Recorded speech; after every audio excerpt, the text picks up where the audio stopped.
Tu. Assalamualaikum sahabat. Nak tunjuk hari ini, inilah dewan kita yang boleh digunakan untuk majlis perkahwinan, dewan selawat, happy birthday, cukur jambul, boleh kita guna dewan. So kita sediakan meja-meja yang begini, yang cantik ni. Siap dengan warna merah dengan warna kuning ya. Dan di depan ni kita meja VIP. Kita letak satu. Ini meja VIP dia. Bila duduk di sini boleh seorang 10 orang. Kemudian pentas ni bolehlah kita kata nak letak apa-apa banner dan sebagainya. Dan di depan sana buka pintu sikit.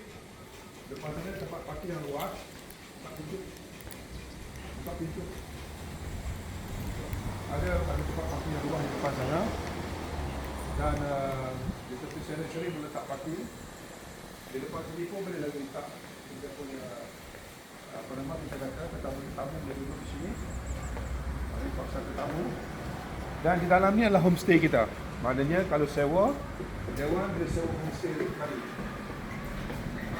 Sampai satu kali. Ini homestay kita. Yang kaki ini. Nak kapek ni ada dah. Kita buka kapek sekejap. Kapek belum buka.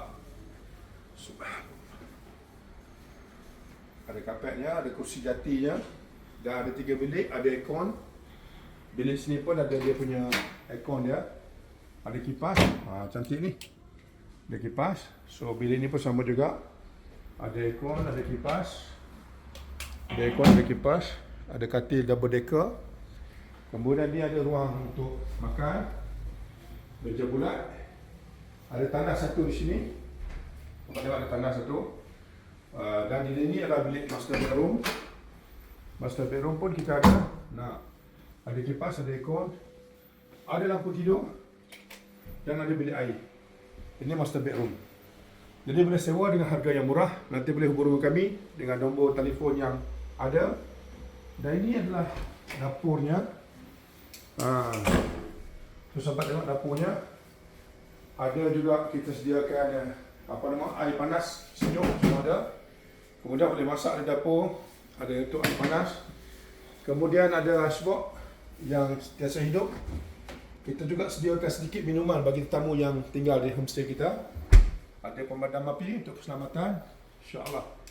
Jadi boleh runding dengan kami untuk dapat dewan, sama sewa dewan ataupun sewa homestay. Nak package satu kali pun boleh. Terima kasih. Apa dia Pusat Anak Yatim dan Fakir Miskin Ain Keningau Sabah, Pusat Afiq Aramah Keningau Sabah. Siru ala barakatillah. Terima kasih banyak-banyak.